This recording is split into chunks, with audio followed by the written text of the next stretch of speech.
Hello बच्चों, स्वागत है आपका एक शानदार से प्लेटफॉर्म पर। जय श्री कृष्णा सभी बच्चों को। आज की क्लास में हम स्टार्ट करने वाले हैं केमिकल काइनेटिक्स को। सीयूईटी लेवल पर हम इसको करेंगे बेटा, वन शॉट रिवीजन करेंगे। बहुत इंपॉर्टेंट चैप्टर है ये 12th के पर्सपेक्टिव से।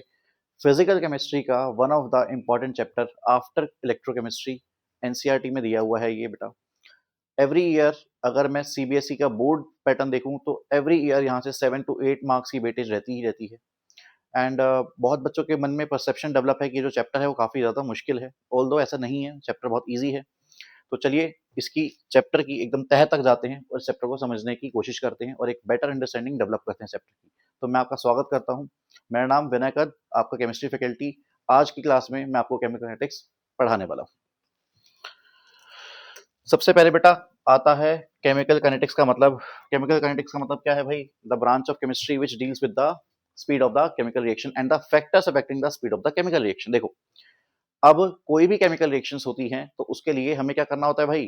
कोई भी केमिकल रिएक्शन होती है तो हमें क्या करना है? एक तो ये पता होना चाहिए कि वो केमिकल रिएक्शन किस स्पीड से होने वाली है। भाई केमिकल रिएक्शंस को हम जनरली लैब में परफॉर्म कराते हैं। अब मान लो मुझे यही नहीं पता कि केमिकल रिएक्शन कितने टाइम में होने वाली है। लैब का जो रेंट होता है वो तो मुझे अकोमोडेट करना पड़ेगा, नहीं करना पड़ेगा? एक लैब को मुझे रेंट पे लेना है और मैं चला केमिकल रिएक्शन करवाने, और जिस केमिकल रिएक्शन को मैं करवाने चला मुझे उसका अंदाजा ही नहीं है। वो 2 साल में हो रही है, 3 साल में हो रही है। तो केमिकल रिएक्शन बहुत टाइम में भी होती है, मतलब ओवर द ईयर्स भी लग जाते हैं होते होते। कुछ chemical reaction fraction of seconds में हो जाती है। 1 सेकेंड से कम में तो वो हो चुकी है, मतलब इतनी फास्ट होती है। कुछ केमिकल रिएक्शन मॉडरेट रहती है, स्पीड उनकी मॉडरेट रहती है। तो यहाँ पर इस चैप्टर में इन तीनों प्रकार की केमिकल रिएक्शंस को हमने कैटेगराइज करा हुआ है, वेरी फास्ट में, मॉडरेट में और स्लो में। ठीक है। दूसरी बात, ऐसे कौन से फैक्टर्स रहते हैं जिससे हमारी केमिकल रिएक्शन का जो रेट है वो अफेक्ट हो जाए। फॉर एग्जाम्पल, आज से सिर्फ महज 15 से 20 साल पहले घर में फ्रिज नहीं हुआ करता था, तो जो दूध देने आता था, गाय का या भैंस का, तो वो जो दूध है वो हमें कॉन्टिन्यूसली 3 4 5 घंटे में उबालना पड़ता था, नहीं तो वो दूध फट जाता था। हम घरों में कॉमनली बोलते हैं दूध फट गया, डैमेज हो गया है। तो उस दूध को बार बार हमें क्या करना पड़ता था? उबालना पड़ता था ताकि वो फटे ना। तो इससे क्या होता था, एक तो हमारे लिए वो कॉस्ट बेयर करनी है कि बार बार अगर हम उसको चूल्हे पे पका रहे हैं, गैस पर उबाल रहे हैं, तो it is time consuming as well as हमारे रिसोर्सेज खत्म हो रहे हैं। थर्डली, जो दूध है वो गाढ़ा होता रहेगा अगर आप एक ही चीज को पकाते रहोगे, क्योंकि आप उसको ठीक रखना है। ठीक है, तो उसको बार बार आपको बॉईल करना पड़ रहा है ताकि वो फटे ना। तो फिर साइंटिस्ट ने ये दिमाग लगाया, यार ऐसी क्या चीज हो रही है कि जो दूध ना 3 4 घंटे पे रखने पर ना, बाहर रखने पर, अगर मैं रूम टेम्परेचर पर रखता हूँ या थोड़ा सा बाहर, तो फट जा रहा है। तो पता लगा कि कुछ बैक्टीरियाज हैं जो दूध के अंदर है, वो रैपिडली मल्टीप्लाई करते हैं, बहुत तेजी से मल्टीप्लाई कर लेते हैं। 3 4 घंटे में तो उनके नंबर्स बिलियंस में पहुंच जाते हैं। और उन बैक्टीरियाज की वजह से वो बैक्टीरिया लैक्टिक एसिड डेवलप करते हैं, और दूध में आपको पता ही एसिड आते के साथ ही दूध का जी दही बन जाता है, मतलब दूध फट जाता है। तो फिर पता लगाया गया कि भाई बैक्टीरियाज को ठीक है मारा तो जा सकता है, बट ऐसा क्या करें कि बैक्टीरियाज को हम कंट्रोल कर लें, वो उनका जो मल्टीप्लिकेशन का जो रेट है, वो जिस स्पीड से मल्टीप्लाई कर रहे हैं, हम इसको कैसे कराया जाए, कम करा जाए। सो हमने क्या करा? Factor affecting the speed of reaction. एक ऐसा क्या फैक्टर है जो केमिकल रिएक्शन की जो स्पीड है, एक, यहाँ पर तो मैं केमिकल रिएक्शन नहीं बोलूंगा, बेसिकली किसी की स्पीड को मुझे कम करना है इस बार। भाई किसी की स्पीड इतनी तेज है कि उसका तेज होना मेरे लिए हानिकारक है, हार्मफुल है यहाँ पर। तो फिर ये पता लगाया गया, ठंडे टेम्परेचर में, मतलब एक कोल्ड एनवायरनमेंट के अंदर जो बैक्टीरिया है वो तेजी से रैपिडली मल्टीप्लाई नहीं कर पा रहा। इसलिए आज के डेट में हमारे पास रेफ्रिजरेटर एक वरदान ही है एक तरह का। हम दूध लेते हैं, एक बार उबालते हैं ताकि जो बैक्टीरिया जो मरमुरा जाए, और फिर उसके बाद उस दूध को कहाँ डाल देते हैं जी? फ्रिज में डाल देते हैं, और वो 2 2 दिन तक चलता है नॉर्मली, क्योंकि फ्रिज ने क्या करा, एक ऐसा टेम्परेचर दे दिया जिसकी वजह से क्या हुआ, जो दूध के अंदर जो बैक्टीरियाज हैं वो उतना तेजी से मल्टीप्लाई नहीं कर पाए। तो अगर वो बैक्टीरिया उतना तेजी से मल्टीप्लाई नहीं कर पाएंगे तो बैक्टीरियाज बेसिकली उनका जो नंबर होगा वो उतना नहीं होगा, तो दूध आपका ज्यादा चलेगा। तो ये क्या था? ये था factor affecting the speed of chemical reaction. I think मेरी बात समझ में आ गई होगी कि फैक्टर क्या होते हैं जो स्पीड को अफेक्ट करते हैं। हमें पॉजिटिव भी पढ़ने होते हैं, नेगेटिव भी पढ़ने होते हैं। हमें एक केमिकल रिएक्शन को स्लो करना, एक केमिकल रिएक्शन को फास्ट भी करना होता है। तो हमें इस दोनों को मैं बोलता हूँ फैक्टर्स हैं। ये क्या है बेटा? ये फैक्टर्स। तो मैं बोलता हूँ इस चैप्टर में क्या डील करना है, एक तो rate of chemical reaction, rate of chemical reaction, दूसरी बात factors, rate of chemical reaction. और बेटा इसी रेट को ही हम बोलते हैं प्यार से काइनेटिक्स। इसी रेट को हम प्यार से क्या बोलते हैं बच्चे? काइनेटिक्स, मतलब स्पीड। काइनेटिक्स का मतलब होता है स्पीड, स्पीड बोल लो, रेट बोल लो, गति, हिंदी में बोलते हैं गति, किस स्पीड से कोई काम हो रहा है। तो दैट इज एक केमिकल रिएक्शन की स्पीड को पढ़ना है, केमिकल रिएक्शन कितनी तेजी से होती है। दूसरा, factors affecting the chemical reactions, factor affecting the chemical reaction, ऐसे कौन से फैक्टर्स हैं जो उस केमिकल रिएक्शन को अफेक्ट कर रहे हैं, मतलब उस केमिकल रिएक्शन के रेट को अफेक्ट कर रहे हैं। केमिकल रिएक्शन में भाई प्रोडक्ट को छेड़खानी नहीं कर रहा मैं कि भाई मैंने कुछ फैक्टर चेंज किया प्रोडक्ट ही कुछ और बन गया, ना जी ना, केमिकल रिएक्शन वही हो रही है। मैं ऐसा क्या करूं ये जो केमिकल रिएक्शन वो तेज हो जाए या स्लो हो जाए, तो उसको मैं बोल रहा हूं फैक्टर अफेक्टिंग द काइनेटिक्स, मतलब रेट ऑफ, रेट बोलूं या काइनेटिक्स बोलूं सर, भाई कुछ भी बोल लो, मतलब एक ही है, स्पीड, ठीक है।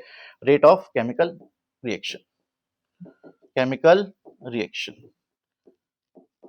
ठीक है बेटा, इसी रेट को ही हमने क्या नाम दिया है, काइनेटिक्स, इसी रेट को हमने क्या बोला है, काइनेटिक्स बोला है। तो इसी चैप्टर में हमें ये बात डील करनी है। क्या मेरी बात समझ में आई?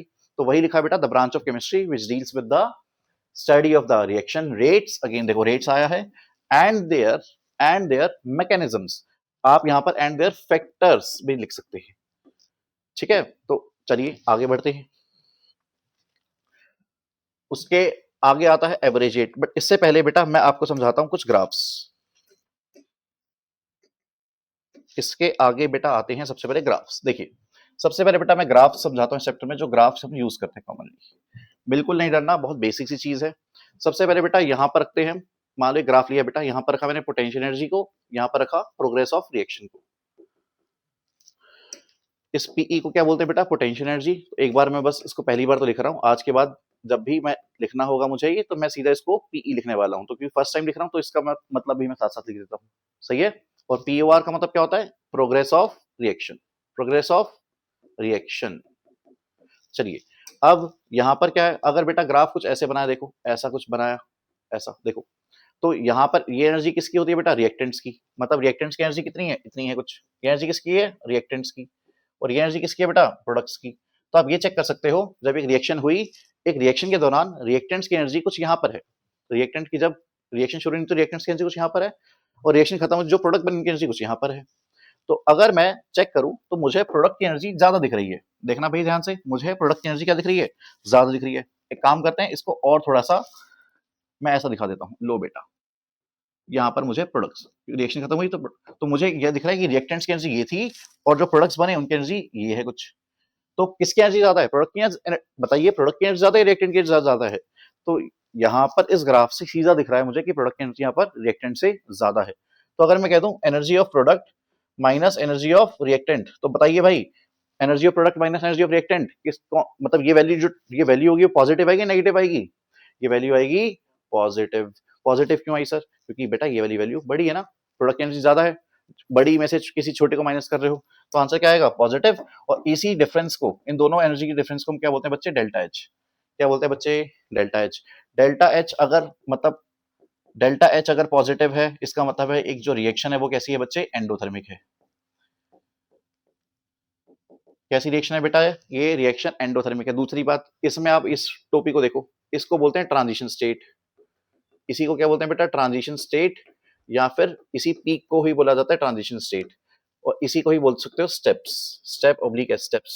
मतलब यहाँ पर इस पूरे कर्व में मुझे एक पीक दिख रहा है, तो मतलब मैं ये कह सकता हूँ ये एक रिएक्शन सिंगल स्टेप रिएक्शन है। कैसी रिएक्शन है बेटा, ये सिंगल स्टेप रिएक्शन है, एक स्टेप में हो रही है। दूसरी बात, बिकॉज यहाँ पर only one peak is observed, only one peak is observed, एक पीक दिखी तो मैंने क्या बोला बेटा, ये जो रिएक्शन है वो कैसी है, कैसी है, सिंगल स्टेप है। अच्छा क्या सर सारी रिएक्शन जो सिंगल स्टेप होती है वो एंडोथर्मिक होती है, एंडोथर्मिक का मतलब क्या होता है भाई, एंडोथर्मिक का मतलब क्या होता है सर, जिसमें हमें हीट देनी पड़े, जिसमें हमें हीट देनी पड़े। मैं कहूंगा बेटा जी नहीं, एंडोथर्मिक का मतलब हीट देना नहीं होता, वरना एंडोथर्मिक का मतलब ये बिल्कुल भी नहीं होता।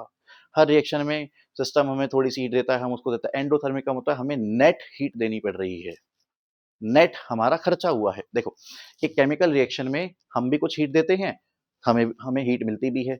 तो अगर सारा कुछ हिसाब लगा लें और अगर हमें फाइनली हीट देनी पड़ी ना, मतलब मान लो मैंने 1000 जूल्स दी और मुझे वापस 700 जूल्स ही मिली, तो मैं ऐसा बोलूंगा नेट मैंने 300 जूल्स दी। तो नेट अगर मैं हीट दे रहा हूं दैट इज एंडोथर्मिक, ठीक है। तो एंडोथर्मिक का मतलब क्या है, net heat is given to system,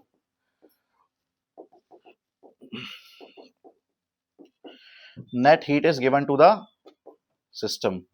और ध्यान रखना एट कांस्टेंट प्रेशर बताते हैं। ये सारी बातें हम कब करते हैं बेटा जी? At constant pressure. Delta H क्या होता है? चेंज इन, वैसे तो इसको आप चेंज इन एंथैल्पी भी पढ़ते हो, चेंज इन एंथैल्पी भी बोलते हो। तो सर चेंज इन एंथैल्पी का मतलब क्या होता है? हीट होता है क्या? मैंने कहा बेटा एंथैल्पी का मतलब हीट नहीं होता, चेंज इन एंथैल्पी का मतलब हीट होता है, वो भी एट कांस्टेंट प्रेशर। ठीक है बेटा? अच्छा, अगर सर ऐसा रहे कुछ, अगर सर ये पोटेंशियल एनर्जी कुछ ऐसी रही और यहाँ पर सर प्रोग्रेस ऑफ रिएक्शन कुछ ऐसा रहे, अगर प्रोग्रेस ऑफ रिएक्शन ऐसे रख के और सर ये कुछ हमें ऐसा दिख जाए जी, ऐसा दिख जाए जी, तो मतलब सर यहाँ पर एंड प्रोडक्ट्स हैं, ये किसकी एनर्जी है जी? सर ये रिएक्टेंट्स की एनर्जी होगी। तो आप चेक करो सर, रिएक्टेंट्स की एनर्जी कुछ इतनी है, प्रोडक्ट्स एनर्जी कुछ इतनी है। अगर मैं इनका डिफरेंस देखूं तो मुझे बताइए, क्या यहाँ पर हर बच्चे को एक चीज जरूर दिख रही होगी कि सर यहाँ पर भी एक टोपी बनी, पीक तो एक ही बनी, तो इसकी इसी को क्या बोला? Transition state. बेटा जो पीक्स बन रही है उसी को क्या बोल रहा हूँ मैं? Transition state. कितनी पीक्स बन रही है? एक। तो इसी को मैं बोलता हूँ सिंगल स्टेप। क्या सर ये रिएक्शन भी सिंगल स्टेप की है? हाँ, ये भी सिंगल स्टेप की थी, ये भी सिंगल स्टेप। तो फर्क क्या है जनाब? फर्क सिर्फ इतना है, मुझको फर्क नहीं पड़ता, मतलब क्या? Delta H. चेक करिए, चेक करिए, चेक करिए, ध्यान से मन की आंखों से देखो। अगर मैं चेक करूं product, energy of product minus energy of reactant, तो प्रोडक्ट की एनर्जी इस बार कम है, रिएक्टेंट की एनर्जी ज्यादा है। इनका जो डिफरेंस इस बार जो डेल्टा, इनके डिफरेंस को ही डेल्टा एच बोलते हैं और वो नेगेटिव आने वाला है। तो अगर चेंज इन एंथैल्पी नेगेटिव है मतलब क्या है? डेल्टा एच अगर नेगेटिव है इसका मतलब इस रिएक्शन को हम एक्सोथर्मिक बोलने वाले हैं। यस सर, मतलब क्या बोलेंगे sir? Net heat is released. अच्छा सर समझ गए। अगर ग्राफ कुछ ऐसा रहे, पीछे से आवाज आ रही है कि सर अगर ग्राफ कुछ ऐसा रहे, सर ये लो, ये लो, क्या बात है सर, दो दो पहाड़ बन गए इस बार। हाँ बिल्कुल सर बन सकते हैं। पहली बात, potential energy versus progress of reaction. मुझे बताओ इस बार कितनी टोपी बनी? एक ये रही टोपी, दूसरी टोपी ये रही, तो इसको बोल सकता हूँ ट्रांजिशन स्टेट नंबर 1, इसको बोल सकता हूँ ट्रांजिशन स्टेट नंबर 2। ये TS1 TS2 क्या होता है सर? ट्रांजिशन स्टेट होती है। सर ट्रांजिशन स्टेट क्या होती है? मन में आया डाउट, सर ट्रांजिशन स्टेट क्या होती है? तो भाई घर में कभी चाय बनाई है? चाय के लिए रॉ मटेरियल्स मेरे हिसाब से, एक तो सबसे जरूरी चाय पत्ती है, पानी है और थोड़ा सा दूध है और चीनी है। पतीला लो, चाय पत्ती डालो, पानी डालो, अदरक डालो, दूध डालो और भाई चूल्हे पे चढ़ा दो उसको, आग लगा दो भाई उसकी, ठीक है? 15 मिनट के बाद, 10 मिनट के बाद जब भी चाय बने, चाय आपका है फाइनल प्रोडक्ट। चाय, रिएक्टेंट्स क्या थे आपके? ये सब चाय पत्ती वाई पत्ती, उसके बीच में जो 10 मिनट के बीच में अजीब अजीब सा रहा ना, ना वो चाय है ना वो कुछ है, उसको ट्रांजिशन स्टेट बोलते हैं। मतलब ट्रांजिशन हो रहा है, ना तो वो रिएक्टेंट रहा ना वो प्रोडक्ट रहा, ऐसा मान लो। ट्रांजिशन स्टेट उसका है, कोई किसी में कन्वर्ट हो रहा है, कोई किसी में कन्वर्ट हो रहा है। इसी को ही बड़ी एक फिलोसफी में ऐसा बोला है कि अगर फिलोसफी में थोड़ा बहुत बिलीव करते हो तो इसको ऐसे समझ सकते हो, our life is a transition state, death is the final product, birth is the initial. जन्म रिएक्टेंट, डेथ प्रोडक्ट, इसके बीच में डेथ को अचीव करना सारा ट्रांजिशन स्टेट ही है। ट्रांजिशन स्टेट क्या है? कोई चीज ट्रांजिशन स्टेट में है मतलब क्या है? वो चीज कन्वर्ट हो रही है किसी चीज में, बेसिकली एक चेंज हो रहा है, एक the change is happening, the change is happening, right? कितनी कितनी ट्रांजिशन स्टेट आई? दो। तो यहाँ पर बोल सकते हैं नंबर ऑफ स्टेप्स कितनी बेटा? इसलिए देखो मैंने नंबर ऑफ स्टेप ओब्लिक ऐसे लिख दिया था, मतलब एक से ज्यादा भी हो सकते हैं। तो यहाँ पर नंबर ऑफ स्टेप्स कितने हैं भाई? दो। तो यहाँ पर आप बोल सकते हो ये एक टू स्टेप रिएक्शन है, टू स्टेप रिएक्शन है, ये सिंगल स्टेप में तो नहीं होगी। दूसरी बात कि सर यहाँ पर भी देखो प्रोडक्ट की एनर्जी मुझे ये दिख रही है, प्रोडक्ट की एनर्जी ये, रिएक्टेंट की एनर्जी ये, तो यहाँ पर मुझे डेल्टा एच दिख रहा है और इस बार भी मैं पॉजिटिव बोलने वाला हूँ, मतलब इस वाली रिएक्शन का भी एंडोथर्मिक है, ये रिएक्शन भी क्या है? एंडोथर्मिक है। सर मुझे एक बात तो समझ में आ गई, पर मुझे गड्ढा भी दिखा, ये गड्ढा, ये गड्ढा क्या है बे? ये गड्ढा क्या है? दो टोपी के बीच में गड्ढा, इसी गड्ढे को बोला है इंटरमीडिएट, इसी गड्ढे को क्या बोला है? Intermediate, intermediate. अच्छा, अच्छा सा समझ गए। अगर एक स्टेप ही रिएक्शन है, सिंगल स्टेप में रिएक्शन है तो गड्ढा नहीं आ रहा, सिंगल स्टेप रिएक्शन है, सिंगल स्टेप कैसे? टोपी एक, टोपी एक, दो टोपी, दो टोपी के बीच में गड्ढा भी तो आएगा। मतलब सर समझ गए कि नंबर ऑफ इंटरमीडिएट जब भी होंगे, तो सर क्या मैं एक लाइन लिख सकता हूं?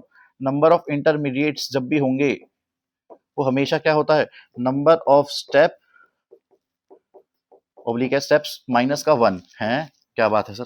अगर सिंगल स्टेप की रिएक्शन है तो एक स्टेप -1 0, तो इंटरमीडिएट कितना 0, इंटरमीडिएट कितना 0। अगर 2 स्टेप की रिएक्शन है तो 2, अच्छा सर स्टेप्स कैसे पता चलेंगे? डांस इंडिया डांस चल रहा है सर, नंबर ऑफ स्टेप्स कैसे पता चलेंगे? हैं स्टेप्स की तो नंबर मिलते हैं, number of steps is equal to number of peaks. Sir number of peaks बोलूं या नंबर ऑफ ट्रांजिशन स्टेट बोलूं? बेटा गंगाधरी शक्तिमान है, कुछ बोल लो। नंबर ऑफ पीक्स बोल लो, नंबर ऑफ स्टेप्स बोल लो, नंबर ऑफ ट्रांजिशन स्टेट बोल लो, पर बोलो सही। कितनी टोपी बनी? 2 टोपी, 2 ट्रांजिशन स्टेट, 2 स्टेप्स, 2 -1 1 इंटरमीडिएट। तो मैं ऐसा भी बोल सकता हूँ अगर किसी रिएक्शन में 2 इंटरमीडिएट्स आ रहे हैं तो स्टेप्स कितने रहे होंगे? कितने रहे होंगे? कितने रहे होंगे? 3 रहे होंगे। अगर इंटरमीडिएट्स कितने आ रहे हैं? 2, तो स्टेप्स कितने रहे होंगे? 3। भाई अगर एक स्टेप है तो इंटरमीडिएट 0, एक इंटरमीडिएट 2 स्टेप्स। तो इसको अगर मैं ऐसे बना सकता हूँ, potential energy versus progress of reaction. लो भाई ऐसे बना लो, कोई दिक्कत नहीं है बेटा। सर ये लो सर, इसकी टोपी उसके सर, क्या सर ऐसा माउंट एवरेस्ट बना सकते हैं हम? ये लो सर, और फिर ये लो, कोई दिक्कत नहीं है। यहाँ पर मुझे इतना समझ में आ रहा है कि जो फाइनल प्रोडक्ट की जो एनर्जी है वो रिएक्टेंट की एनर्जी से क्या है? बोलो। Energy of product minus energy of reactant क्या है बेटा? नेगेटिव। डेल्टा एच क्या है? नेगेटिव। क्या बोला? एक्सोथर्मिक। ये क्या होता है सर? आओ कभी हवेली पे बताते हैं। एक्सोथर्मिक क्या होता है? हीट इज रिलीज ना, net heat is release during the chemical reaction. पहली टोपी ये रही, दूसरी टोपी ये रही, ये रहा इंटरमीडिएट। ये क्या है मुन्ना? क्या है ये? इंटरमीडिएट।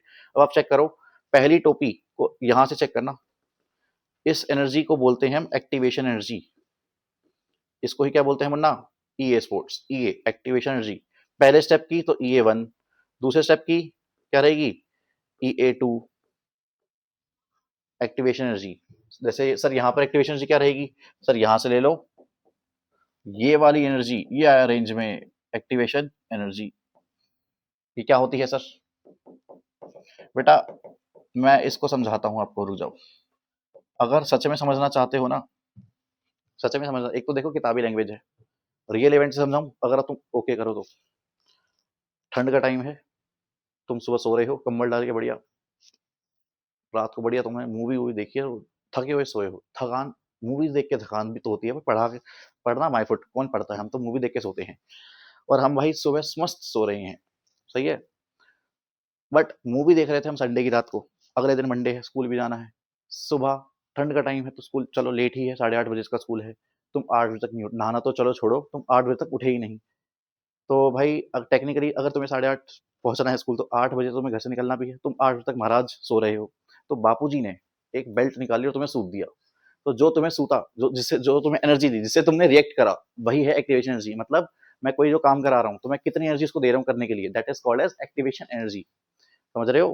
किसी किसी को प्यार से ही बोल दिया जाता है, किसी किसी को थोड़ा बहुत मतलब गुस्से से बोला जाता है, किसी किसी को बेटा बोला नहीं जाता, वहां लठ चलती है। तो अगर 2 लठ लग रही है तो ज्यादा एनर्जी है, मतलब उसकी रिएक्ट करने की टेंडेंसी क्या है? कम थी, तो तुमने उसको जबरदस्ती उसको भेजा है, उसका स्कूल जाने का मन नहीं था बेसिकली। तो वैसे ही हमने पढ़ा है ऑर्गेनिक केमिस्ट्री के अंदर फ्री रेडिकल्स होते हैं, फ्री रेडिकल्स की एक्टिवेशन एनर्जी 0 होती है। फ्री रेडिकल्स की एक्टिवेशन एनर्जी क्या होती है? 0। इसका मतलब क्या है? उनको एक्टिवेशन एनर्जी अगर 0 है, इसका मतलब है उनको एनर्जी चाहिए ही नहीं रिएक्ट करने के लिए, वो इतने अनस्टेबल हैं, इतने अनस्टेबल है, बेताब है, रिएक्ट करने के लिए पागल खुले सांड की तरह घूम रहे हैं। रिएक्ट करने के लिए भाई साहब बिल्कुल खुला मैदान है, और भाई भाई हमारा ऐसे घूम रहा है क्योंकि इसको किसी से रिएक्ट करने के लिए थोड़ी बहुत भी एनर्जी नहीं चाहिए। ये कहता है कि जो दिखा उसको ठोक देंगे भाई, जो दिखा उससे ही रिएक्ट करेंगे। इसलिए फ्री रेडिकल्स कॉम्बिनेशन रिएक्शन करते थे, अपने ही जैसे रेडिकल्स के साथ जुड़ के कंबाइन कर लेते थे। चलो वो बात अलग है, ऑर्गेनिक की बातें हैं। चलिए यहाँ पर आ जाते हैं। बस यहाँ पर भी नंबर ऑफ स्टेप्स कितने हैं? 2। इंटरमीडिएट्स कितने हैं मन्ना? ये रहा इंटरमीडिएट, एक इंटरमीडिएट, 2 पीक्स, तो number of steps 2, intermediate 1। Net delta H negative exothermic है। एक्टिवेशन एनर्जी सर ये रही sir activation energy 1, activation energy 2। Sir दूसरी बात, अगर एक्टिवेशन एनर्जी, जैसे ध्यान सुनना, एक से ज्यादा स्टेप रिएक्शन है, मान लो ये है। अब मुझे बताओ इस वाली रिएक्शन में मुझे इतना बता दो, एक्टिवेशन जी 1 और एक्टिवेशन जी 2 में कौन ज्यादा है? बता दो।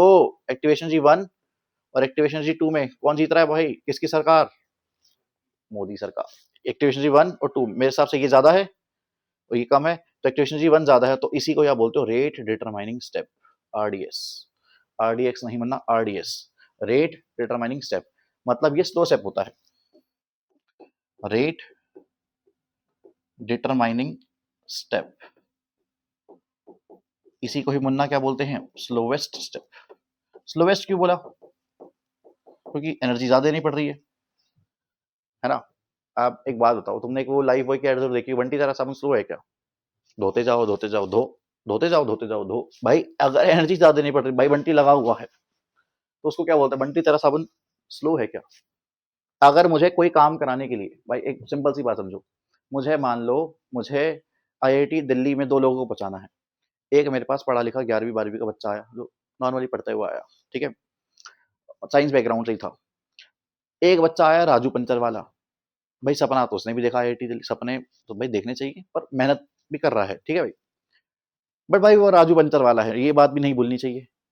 भाई तुमने सपना देखा है आईआईटी दिल्ली का, 2 लोग उसके लिए कॉन्टेस्ट कर रहे हैं, एक जो खुद 11वीं 12वीं में साइंस बैकग्राउंड से है, बेशक से वो नॉर्मल पढ़ता है, और एक राजू पंचर वाला भाई हमारा, जिसको भाई यही नहीं पता केमिस्ट्री क्या होती है, और सपने भाई दोनों को पहुंचना है। तो क्या लगता है, टीचर्स पर्सपेक्टिव से किस किस बच्चे के लिए टीचर को ज्यादा मेहनत करनी पड़ेगी? आपके मन में आ चुका है, राजू पंचर वाला। ऑब्वियसली राजू पंचर वाले को अगर वहां पहुंचाना है, कहाँ पर, आईआईटी में, तो भाई उसको बिल्कुल बेस से पढ़ाना पड़ेगा, बहुत सारी एनर्जी लगेगी यार, मतलब दिन रात एक करनी पड़ेगी, टीचर की भी बहुत सारी एनर्जी लगेगी। तो मैं बोल सकता हूँ राजू पंचर वाला स्लो है थोड़ा सा, तो जहाँ एनर्जी ज्यादा है वहां स्लो है। क्या बात है सर, बड़ी एग्जाम्पल है, सही है। तो यही होता है कि जहाँ एक्टिवेशन एनर्जी ज्यादा रहती है, वहां, जैसे एक्टिवेशन एनर्जी जहां पर ज्यादा रहती है, तो उसी को बोल देते हैं स्लोएस्ट स्टेप। उसी को क्या बोल देते हैं, स्लोएस्ट स्टेप। या उसी को क्या बोल देते हैं मुन्ना, रेट डिटरमाइनिंग स्टेप। जैसे कि अगर मैं ऐसा कुछ बना दूं, सर कुछ भी बना दो, ये लो, ये लो, यहाँ सर एक काम करो, ऐसा मत बनाओ, ये लो, तो सर यहाँ पर भी इसकी टोपी उसके सर, ये रही, ये रही। Number of steps 2, number of steps कितने बेटा, ना 2। यहाँ पर क्या है, वाई एक्सेस पर potential energy, Y X axis पर क्या है, प्रोग्रेस ऑफ रिएक्शन। हाँ बिल्कुल सर। अच्छा, और सर ये गड्ढा क्या है, ये गड्ढा इंटरमीडिएट है, चेक करो पहला स्टेप। अच्छा, इसको मैं पूरा बोल सकता हूँ, यहाँ से यहाँ तक है स्टेप नंबर 1, ये क्या है बेटा, स्टेप 1। और ये क्या है मुन्ना, स्टेप 2। तो स्टेप 2 की एनर्जी क्या होगी, स्टेप 2 की energy sir sir sir sir sir ये होगी एक्टिवेशन एनर्जी 2। स्टेप 1 की एनर्जी सर ये होगी, क्लियरली देख सकते हैं, क्लियरली देख सकते हैं, स्टेप 2 में एनर्जी ज़्यादा देनी पड़ रही है, मतलब पहला स्टेप तेजी से हुआ होगा, दूसरा स्टेप स्लो हो रहा होगा, तो सेकंड स्टेप आपका आरडीएस है। सेकंड स्टेप क्या है मुन्ना, आरडीएस। तो मैं मजाक, चलो मैं तो तुम्हें सीयूटी का पढ़ा रहा हूँ भाई, एक बार जेई में क्वेश्चन आ गया ऑर्गेनिक केमिस्ट्री पर, बिल्कुल हेलोजेंस के चैप्टर में, उसने क्या करा भाई, ऐसी ग्राफ बना दिया, मान लो 2023 के जनवरी, 2023 जनवरी, 23 जनवरी का सेकंड शिफ्ट, चेक कर लो बेशक से, 23 जनवरी का सेकंड शिफ्ट 2023, 23 जनवरी का 23 सेकंड शिफ्ट, ऐसे ही करवा गया, और हेलो एलिगेंस के चैप्टर में आ गया। उसने क्या करा, बड़े बड़े पीक्स बना दिए, उसने ऐसा कुछ बना दिया था, देखो उसने कुछ ऐसी बड़ी बड़ी पीक्स बना दिए थे, और भाई उसने कहा कि बताओ कौन सा वाला स्टेप्स आरडीएस होगा, जिसकी एनर्जी सबसे ज्यादा वही आरडीएस था, बस सिंपल था, 4 नंबर मुफ्त के चंदन घिस मेरे नंदन, बस ऐसा था। बात समझ में आ रही है तुम्हें, बोलो, बोलो। तो ये सब कुछ होता है इस शिफ्ट का बेस। तो आगे बढ़ते हैं, चलिए जी, एवरेज रेट क्या होता है, एवरेज रेट बेटा एवरेज लोगों के लिए होता है, मैं पढ़ाता ही नहीं। एवरेज रेट मतलब मजाक से हटके माइक्रोस्कोपिक टाइम लेवल पर होता है। देखो तुम दिल्ली से चले, कहाँ जा रहे हो दिल्ली से, तो ठंड हो रही है, मनाली जा रहे हैं सर, तो भाई चलो दिल्ली से चले तुम मनाली को, हर कोई वहीं जाता है सर। दिल्ली से मनाली मान लो 600 किलोमीटर दूर है, मान लो भाई, मुझे नहीं एक्चुअल फिगर जानना ही, 600 किलोमीटर मान लो ना, तुम मनाली जान रहे हो, ये भी तो तुमने माना ना, हो तो घर पे पड़े, बट मान लो भाई जा रहे हैं, और टाइम लग रहा है भाई हमें पूरे पूरे 10 घंटे। तो मुझे बताओ तुम्हारी एवरेज स्पीड कितनी रही होगी, तो सर मन की आवाज आई, सर 60 किलोमीटर प्रति घंटा। 1 घंटे में 60, देखो 60 किलोमीटर पर आवर का मतलब क्या है, 1 घंटे में 60, 2 घंटे में 120, 3 में 180, या तो टेबल चलो, 10 में 600। तो 10 घंटे में तुम्हें 600 किलोमीटर ट्रेवल कर लिए, तुम कहोगे सर मेरी एवरेज स्पीड 600 किलोमीटर, मतलब जो एवरेज स्पीड है वो 60 किलोमीटर पर आवर रही। अब मैं तुमसे पूछना चाहता हूँ, क्या तुमने हर मोमेंट पर स्पीड 60 किलोमीटर पर आवर ही मेंटेन करी थी? भाई तुम दिल्ली से चले, दिल्ली में रहते हो मान लो, दिल्ली में एक सुंदर सी जगह है नांगलोई, वहां पर तुम आधे घंटे जाम में फंसे हो, तो तुम्हारी स्पीड क्या है उस दौरान, 0। नांगलोई से जैसे ही थोड़ा आगे उससे ज़्यादा सुंदर एक जगह आ गई मंगोलपुरी, उससे देहाती लोग वहाँ रहते हैं। वहाँ पर तुम खड़े हो, आधा घंटा तो तुम पीरागढ़ी की रेड लाइट पर खड़े हो ऐसे, देख रहे हो कब ये जाम क्लियर होगा। घर से चले थे अपन 10 बजे, 11 बजे पीरागढ़ी पे खड़े हैं। हौसला डाउन है, मनाली के जाना मनाली ही है। 11 बजे चलो, भगवान की दुआ हुई तो जाम क्लियर हुआ। फिर तुम चढ़े जीटी रोड पे। जीटी रोड पे तुमने खाए मूर्थल पे पराठे। क्या मतलब मूली वाले? अरे मतलब कुछ खा लो भाई तुम, मूली वाले, आलू वाले खाए तुमने सुखदेव के ढाबे बढ़िया से पराठे। और फिर तुमने पी ली चाय लस्सी बढ़िया, हो गए सेट। उसके बाद भाई तुमने गाड़ी 120 130 पे दौड़ा दी। ठीक है, बिल्कुल 120 130 पे दौड़ा दी। फिर तुम 2 बजे तुम्हें लगा रहे सर लंच ब्रेक होना चाहिए। बीच में जालंधर आया तो तुमने वहां पर हवेली, जालंधर में हवेली आई, तुमने वहां पर आधा पौने घंटे का ब्रेक ले लिया। फिर वहां से 3 बजे निकले, 5 बजे करते हुए तुम्हारे साथ में जो को पैसेंजर था या तुम थे, तुम्हें लगा नेचर्स कॉल, तो भाई तुमने लग गए तुम। अरे नेचुरल है भाई, नहीं आएगी तो दिक्कत है। तो फिर करते करते करते करते तुम 6 बजे, तुम्हारी गाड़ी को पेट्रोल भी चाहिए था। तो फिर 7 बजे तुम मनाली में की मतलब आउटस्कर्ट्स पे पहुंच गए और वहां था लंबा जाम। खैर करते करते करते करते तुम शाम के 8 बजे, सुबह 10 बजे चले थे, शाम के 8 बजे तुम मनाली पहुंच गए। अब मेरा आपसे एक सवाल है, आप आपने 10 घंटे लगाए 600 किलोमीटर ट्रैवल करने में, क्या आपकी हर मोमेंट में स्पीड 60 ही थी क्या? आपने एक बार गाड़ी 120 पे भी दौड़ाई थी, आपने 1 घंटा जाम में वेस्ट करा था। तो ये सारी जो स्पीड है ना, जिसने टोटल डिस्टेंस पकड़ा, टोटल टाइम पकड़ा, इसको बोलते हैं एवरेज स्पीड। अब मान लेते हैं आपकी जर्नी शुरू हुई थी 10 बजे मॉर्निंग के 10 AM और खत्म हुई है 8 PM। क्या बात है सर, 8 PM पे खत्म भी हो गई, 10 आवर्स। और आपके साथ जो आपके को पैसेंजर थे, उन्होंने 7 बज के 53 मिनट पे पर्टिकुलरली 7:53 पर आपसे पूछा, भाई स्नैपचैट की रिकॉर्डिंग बनानी है, स्पीड कितनी है? उस टाइम पर आपकी गाड़ी चल रही थी मान लो 40 की स्पीड पे। इस इंस्टेंट पर स्पीड क्या थी? 40। भाई मान लेते हैं शाम के 6:10 पर आप गाड़ी 120 पे भगा रहे थे, सलमान बॉय 120 पर भगा रहे थे। ये स्पीड भी तो थी, ये भी थी, अलग अलग स्पीड थी। तो उस दौरान उस इंस्टेंट पर स्पीड कितनी थी? 6:10 पर स्पीड कितनी थी? इसको बोलते हैं इंस्टेंटेनियस, इंस्टेंटेनियस स्पीड। क्या बोलते हैं बेटा? इंस्टेंटेनियस। इस पर इस टाइम पर क्या स्पीड थी? Instantaneous speed. और पूरी जर्नी की एवरेज स्पीड। मतलब अब आप चेक करो जर्नी कितने घंटे में कवर हुई है, 10 घंटे में। तो 10 घंटे एक मैक्रोस्कोपिक लेवल हो चुका है।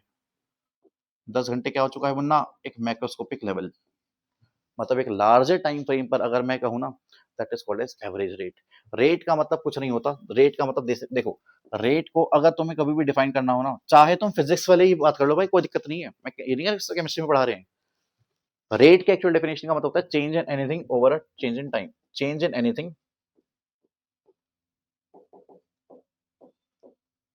Change in anything with with change in time. वक्त के साथ साथ क्या चीज बदल रही है? मान लो sir change in velocity with change in time, acceleration बोलते हैं उसको। Change in displacement with respect to change in time, velocity बोलते हैं उसको। हाँ सर बोलते तो हैं। Change in acceleration with respect to time, jerk बोलते हैं उसको, JER के जर्क। तो किसी भी चीज में चेंज होना टाइम के साथ साथ, उसको रेट, उसका रेट भी तो भाई, उस चेंज का रेट किस स्पीड से हो रहा है वो। भाई मान लो कि चेंज तो कुछ भी हो सकता है, चेंज तो कुछ भी हो सकता है। आपने मान लो अप्रैल के मंथ में आप 12th में आए थे नए नए, आपको जो पढ़ा रहे थे उनका सर का बिहेवियर, मई के एंड तक वो बिहेवियर थोड़ा सा चेंज हुआ। पहले दिन सर ने आपको पेल दिया भाई, मान लो बढ़िया सा, तो बिहेवियर चेंज हो रहा है। दूसरे दिन नहीं पेला, तीसरे दिन फिर पेल दिया, तो बिहेवियर चेंज आया 1 महीने में। तो ये average rate of change of behaviour of chemistry sir. किसी भी चीज में जो चेंज आ रहा है, चेंज ऑब्वियसली टाइम के साथ ही आता है, वो किस स्पीड से आ रहा है, उसको बोला है मुन्ना रेट। अगर वो लार्जर टाइम फ्रेम पर चेक कर रहे हो, दैट मीन्स एवरेज रेट। अगर वो स्मॉलर टाइम फ्रेम पर चेक कर रहे हो तो उसको क्या बोलेंगे? Instantaneous rate. क्या मेरी बात समझ में आई? कोई भी चीज बदलती है तो वक्त के साथ ही बदलती है। उस बदलती हुई जो चीज वक्त के साथ बदल रही है, वो किस स्पीड से बदल रही है, that is called as basically rate. जैसे आप ऐसा कह सकते हैं टिल 2020 टिल 2015 जैसे इंडिया था, हमारे पास उतना जैसे बेसिक एक इंटरनेट उस टाइम पे बहुत महंगा था, 3G भी शायद as far as I know 200-250 रुपए का 1 GB तो 3G आता था, ठीक है। 2016 में क्या हुआ, मोटा भाई आए, जियो फ्री में बांट दिया भाई, तो सबने ही नेट, हर किसी के घर में नेट आया, इंटरनेट आया 4G फ्री में। तो एक साल के अंदर कितना रैपिड चेंज आई, किस चीज में चेंज आया, लोगों के पास इंटरनेट की कनेक्टिविटी, ये चेंज है। चेंज क्या है, इंटरनेट कनेक्टिविटी आ गई, तो ये चेंज है। कितने टाइम में, एक साल में आया। 2016 से 2017 में क्या हुआ भाई साहब, सबके घर में स्मार्टफोन भी आने लग गए। तो ये चेंजेस आ रहे हैं। चेंज किसी भी चीज में हो सकता है सर, हमारा एज के साथ बड़ा होना, वक्त के साथ साथ हमारी हाइट बढ़ती है, वक्त के साथ साथ हमारा IQ ढीला होता रहता है या तेज होता रहता है, वो तुम्हारे ऊपर है। तुम मेहनत करोगे तो, तुम भाई जिम में मार रहे हो, बढ़िया, आज बनेगी मेरी बॉडी, तो भाई तुम ढोले मार रहे हो बढ़िया से, एक एक महीने लग गए तुम्हारे बाइसेप दिखने में, तो चेंज क्या है तुम्हारा, बाइसेप का, मुझे नहीं पता बाइसेप बोलते हैं ट्राइसेप बोलते हैं, भाई मुझे नहीं पता, इसको ढोले ढोला। तो अगर एक महीने में ढोला आ गया, तो ये चेंज क्या है, ढोले का आना कितने टाइम में आया, एक महीने में आया है। तो वक्त एक महीना लगा चेंज आने में। तो मेरा कहने का मतलब ये है, किसी को भी बदलने में कितना वक्त लगता है, that is called as rate. ठीक है बेटा। अगर अब वो रेट क्या हो सकता है, अब यहाँ पर हमें जो एनीथिंग है ना, हमारे लिए चेंज इन कॉन्सेंट्रेशन को पकड़ना है। इस चैप्टर के अंदर हमें ढोले को नहीं, सर के बिहेवियर को नहीं, मोटे भाई के इंटरनेट को नहीं, हमें किसको पकड़ना है, कॉन्सेंट्रेशन को, अपॉन चेंज इन टाइम। वक्त के साथ साथ कहते हैं ना कि सर आप बदल गए हो, तो पहले जैसा नहीं रहा बेटा, कोई भी पहले जैसा नहीं रहा। चेंज इन टाइम इसी को क्या बोलते हैं, रेट बोलते हैं। अब इट कैन बी इंस्टेंटेनियस, हाँ बेटा, इट कैन बी इंस्टेंटेनियस और it can be average rate also. ठीक है बेटा। तो कॉन्सेंट्रेशन को हम किससे दिखाते हैं सर, स्क्वायर ब्रैकेट से। स्क्वायर ब्रैकेट को क्या बोलते हैं, कॉन्सेंट्रेशन। पीछे से आवाज आ रही है सर, कॉन्सेंट्रेशन क्या होता है बेटा, मोलैरिटी। कॉन्सेंट्रेशन का मतलब क्या होता है, मोलैरिटी। सर मोलैरिटी क्या होता है सर, अरे मोल पर लीटर, ये मत पूछना मोल पर लीटर क्या होता है, मोलैरिटी बोल लो,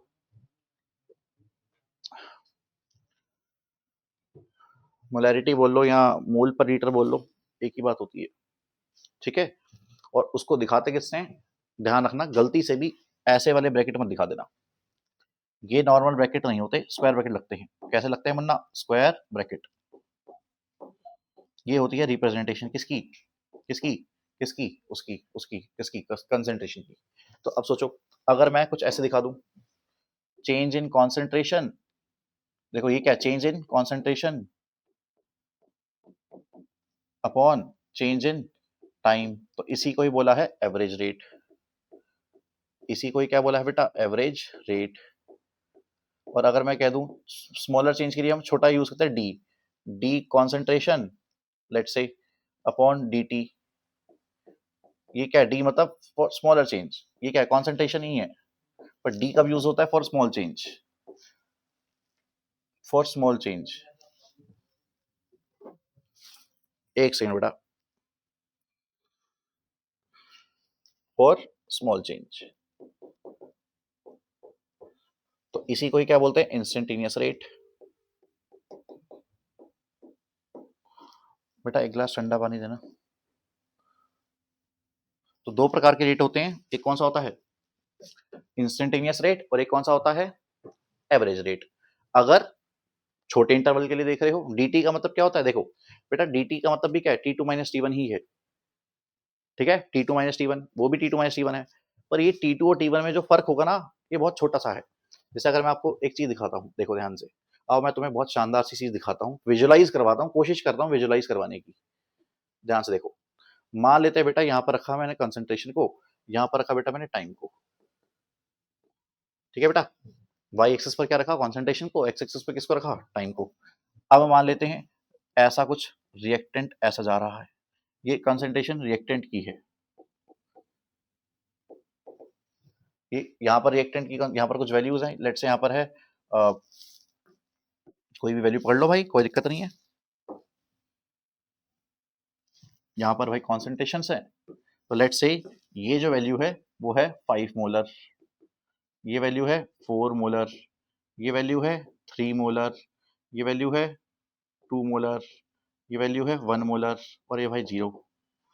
सही है। एक काम करें जनाब, ना करें जनाब, यहाँ 3 मोलर है, यहाँ 2 मोलर है, यहाँ 1 मोलर है और यहाँ 0। यहाँ सेकंड्स हैं बेटा कुछ, लेट्स से ये 10 सेकंड्स हैं या 5 सेकंड पकड़ लो भाई, इसको कोई दिक्कत नहीं है, ये सर तो हमारे मन की मर्जी है। 5 सेकंड्स, 10 सेकंड्स, 15 सेकंड्स, 20 सेकंड्स, ऐसे कर कुछ करके, ठीक है बेटा। यहाँ पर ये कर्व कुछ इसके बाद ये कर्व ना कुछ ऐसा हो गया है, ठीक है। 25 है, ऐसे सोन लाइक दिस, ये कर्व कुछ ऐसे दे रहा है। अब आप यहाँ चेक कर सकते हो, यहाँ पर जो रिएक्टेंट है ना, रिएक्टेंट की कॉन्सेंट्रेशन आज विद टाइम कम हो रही है। जैसे जब टाइम 0 था, टाइम 0 कैसे हो सकता है? अरे भाई जैसे एक ये 13:55 है, मतलब 1:55 PM, तो इसको मैं टाइम 0 बोल देता हूँ। मतलब अभी मैं रिएक्शन शुरू नहीं कर रहा, अभी रिएक्शन शुरू नहीं हुई है, अभी रिएक्शन शुरू होने वाली है।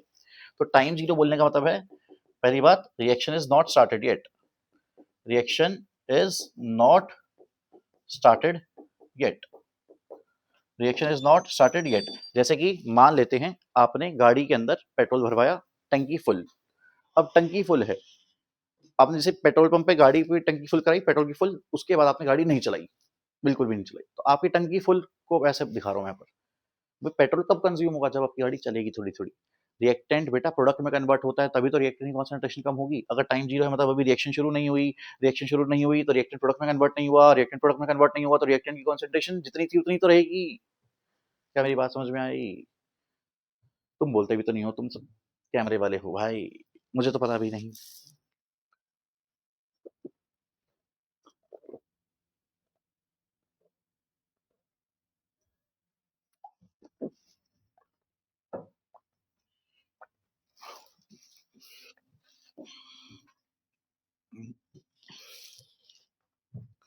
तो टाइम 0 उसको बोला गया है। दूसरी बात, अब एक बच्चा आया, सर एक बात बताओ, जब रिएक्शन शुरू नहीं हुई, जब 10 सेकंड हो गए, तो इस दौरान जब रिएक्शन शुरू नहीं हुई और रिएक्शन शुरू हो गई, अब 10 सेकंड हो चुके हैं, मतलब यहां से लेके यहां तक, बताओ सर किस स्पीड से कंसंट्रेशन, आप बताओ।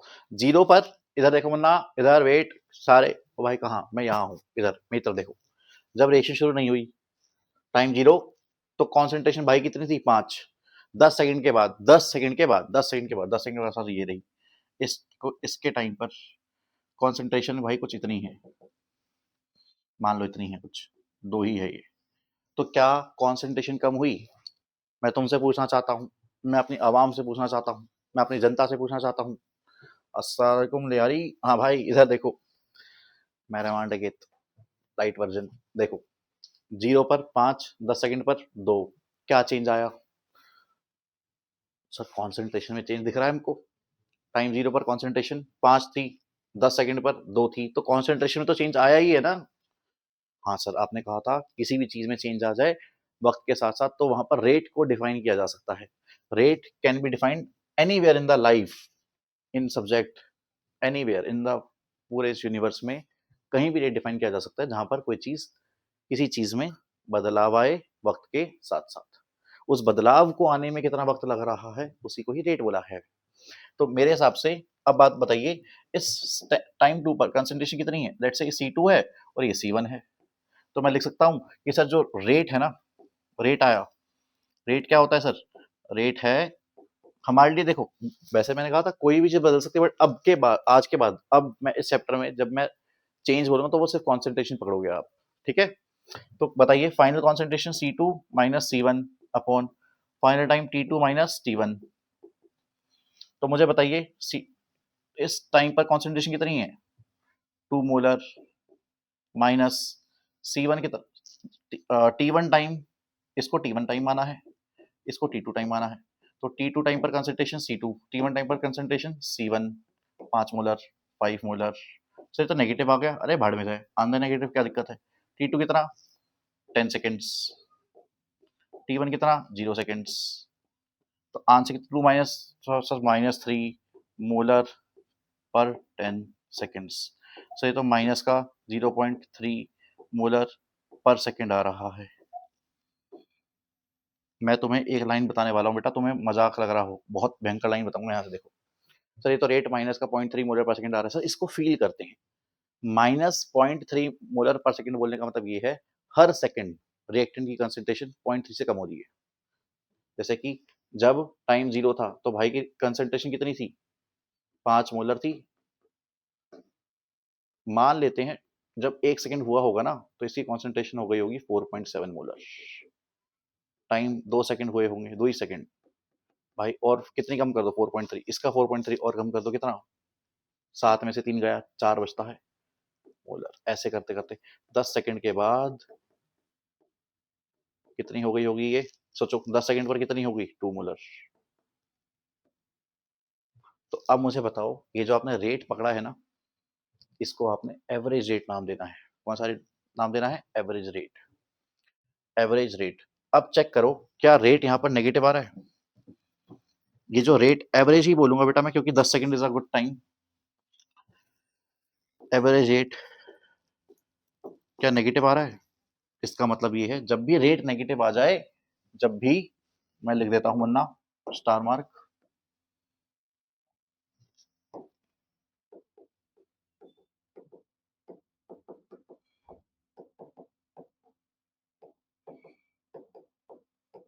मीन्स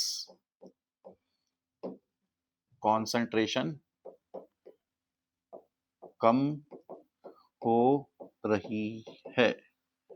और अब किसी नेगेटिव के रेट को बोलने, अगर मैं नेगेटिविटी को हटा दूं तो इसी को ही अगर मैं मान लो मैं लिखना चाहता हूँ ना, रेट ऑफ डिसअपियरेंस, इसी को मैं बोलता हूँ रेट ऑफ डिसअपियरेंस। जब भी बेटा मैं एक वर्ड लिख रहा हूँ डिसअपियर, तो आप नेगेटिव मत लिखना। अब जैसे अगर मैं कह दूं एक्सेलरेशन है माइनस का 2 मीटर पर सेकंड स्क्वायर, मान लो एक्सेलरेशन कितनी है, माइनस की 2 मीटर पर सेकंड स्क्वायर, तो उसको आप रिटार्डेशन 2 मीटर पर सेकंड स्क्वायर बोल सकते हो सीधा। एक्सेलरेशन का नेगेटिव साइन अगर आप ले लो तो उसको फिर आप एक्सेलरेशन ना बोल के रिटार्डेशन बोल देते हो। जैसे कि अगर मैं कह दूं रेट कितना है, माइनस का 0.3 मोलर पर सेकंड, तो मैं बोलूंगा बताओ रेट ऑफ डिसअपियरेंस कितनी है। मैं बोलूंगा रेट ऑफ डिसअपियरेंस कितनी है, किसकी, रिएक्टेंट की। रेट ऑफ डिसअपियरेंस किसकी, रिएक्टेंट की, कितनी है। मान लो मैंने बोला रेट ऑफ डिस्टर्बेंस रिएक्टेंट कितनी है, तो आप बोलोगे 0.3 मोलर पर सेकंड। चेक करो जब मैं रेट ऑफ डिसअपियरेंस लिख रहा हूं तो फिर मैं नेगेटिविटी को हटा के लिख रहा हूं। क्या बात सर, समझ गए, समझ गए सर, समझ गए। मतलब जब भी नेगेटिविटी लिखेंगे तो फिर आप उसको नॉर्मल रेट ही लिखो, पर जब आप नेगेटिविटी के साथ वो हटा, मतलब नेगेटिविटी को इंक्लूड कर रहे हो, जैसे -0.3 का मतलब क्या है, माइनस का मतलब क्या, कोई चीज कम हो रही है, कोई चीज डिसअपियर हो रही है, कोई चीज डिसअपियर हो रही है, गायब हो रही है, धीमे धीमे गायब हो रही है, तो that is called as average rate. Average rate आया। अब अगर मान लो इस मोमेंट पर मुझे बच्चे ने कहा, एक बच्चा आया मेरे पास कि सर एक बात बताओ, पूछो भाई इस टाइम पर कितना है भाई, इस टाइम पर, अब इस टाइम पर पूछा, तो मैं कहूँगा अच्छा जी इस टाइम पर बताना है।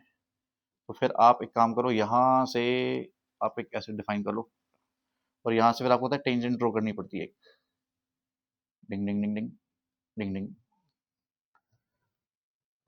एक गिवन टाइम पर रेट निकालना है तो फिर मुझे क्या टेंजेंट ड्रॉ करनी, दो छोटी छोटी टेंजेंट ड्रॉ करो, है ना। इस टाइम एक इस पॉइंट तो टेंजेंट ड्रॉ करनी पड़ेगी ऐसे। और टेंजेंट जब आप ड्रॉ करते हो, जैसे कि बेटा जब भी कर्व हो ना, देखो ये येलो वाली लाइन तो कर्व है, येलो लाइन क्या है, कर्व। तो कर्व पर आप कभी भी